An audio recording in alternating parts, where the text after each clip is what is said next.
I remember great teachers growing up. Teachers changed my life. But these are obvious, glaring examples of how screwed up unions can be when they become too powerful.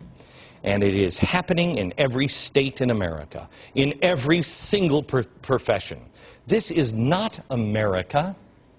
At least it didn't used to be, and we'll never recover if we allow this to continue to happen.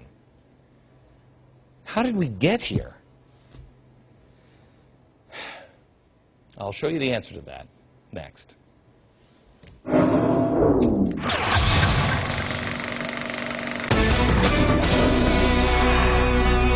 We're talking about economic solutions today, not just the problems, but the solutions.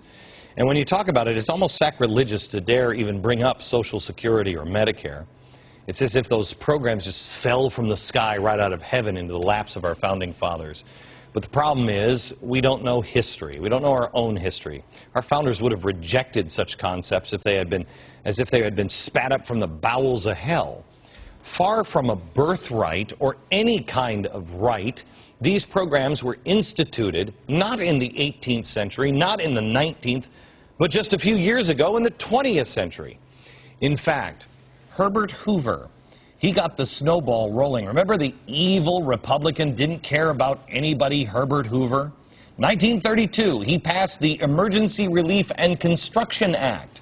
Then FDR pushed an avalanche of social programs down a hill. The avalanche that is now crushing any kind of ski lodge that might have been there beneath.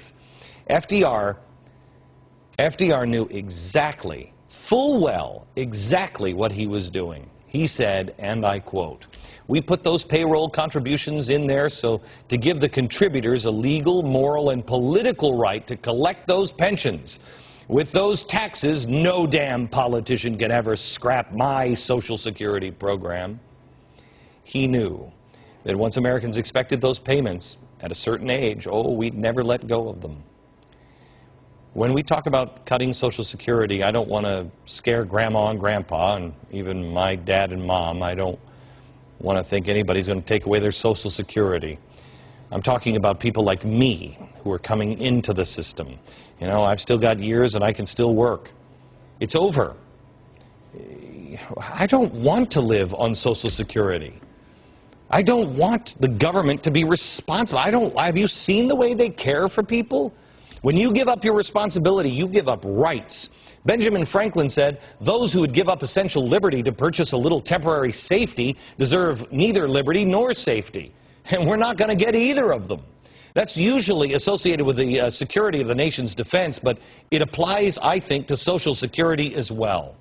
From time to time, the government was tempted to get involved in things it shouldn't before the progressives took hold in America, but we always push back. 1887. 1887 in Texas, several Texas counties faced a long drought, and farmers were losing their crops. I don't know, maybe it must have been early, global warming from cow flatulence. I don't know. But Texas, the politicians helped convince Congress to grant $10,000 worth of free seeds for the distressed farmers. Well, the bill passed the House, then it passed the Senate. And it had to go to the White House. Grover Cleveland was in office. He vetoed it. He said, and I quote, "It will destroy the partitions between the proper subjects of federal and local care and regulation. I can find no warrant for such an appropriation in the Constitution."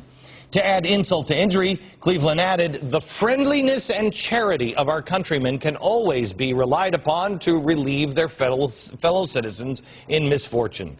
Yes, because we're Americans. But now people will say, "Oh, well, why did Grover Cleveland hate farmers so much?" Or maybe it was Texas. Are they different than him somehow? Why does he want to starve children?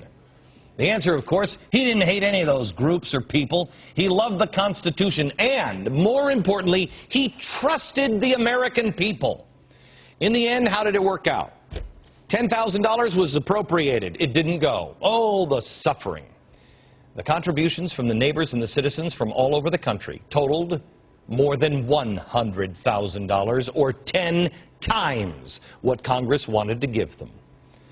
What would life be like in America if we suddenly did the same thing, if we started trusting in the Constitution and trusting in the American people, I'm guessing things might get a lot better.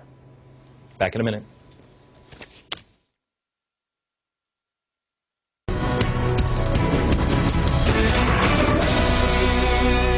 Yesterday, we saw a man named Joseph Stack fly a plane into a building in Austin, Texas. And we talked last night about how this crazy person was going to be used by both sides to call their opponents dangerous. It's their fault, it's their fault. Didn't take long. Didn't take long on the side of the right-wing nut-job conspiracy theorists now that are saying that this was a government stage crash to make the Tea Parties look like they're bad, really. You know, the government's incompetent. I don't know if you noticed that. I mean, if they wanted to pin this on the right, they perhaps should have edited out the left-wing complaints about the insurance companies, religion, big business, George W. Bush, you know, and the whole suicide note thing. On the left, however, the Washington Post has decided to make those edits. They edited the manifesto and tried to place the blame on the right. So maybe they're right, or is that what they want me to think? If you read this suicide note as posted by Jonathan Capehart, you know, a very credible journalist on the Washington Post website, you get this.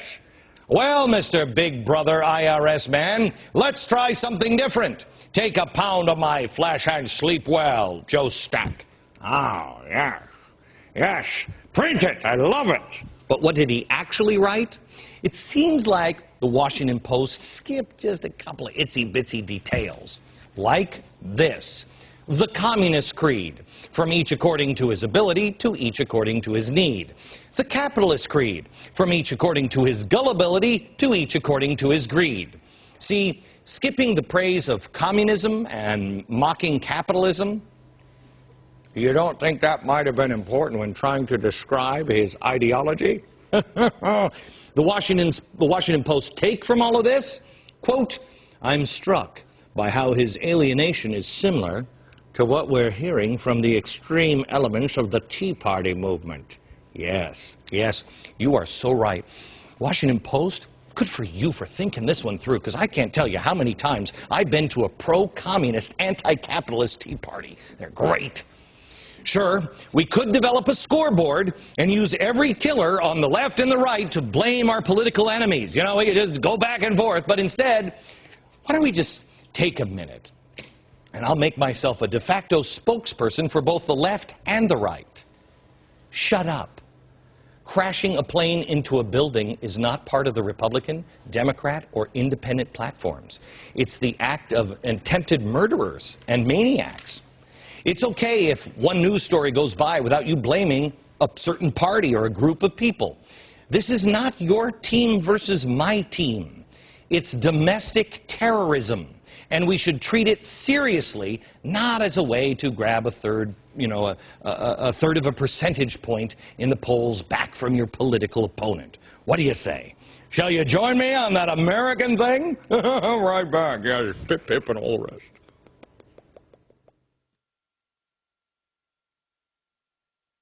I love coming to CPAC. President Obama's self-proclaimed B+ will go down in history as the biggest exaggeration since Al Gore's invention of the internet. I am, Scott Brown from Princeton. I'm the Republican senator from Massachusetts.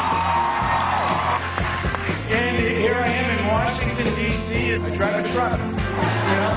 CPAC is happening right now in Washington, D.C., and tomorrow night, I'm there to close it. I'm the keynote speaker. You'll see it at 6 o'clock tomorrow live on Fox. From New York, good night, America.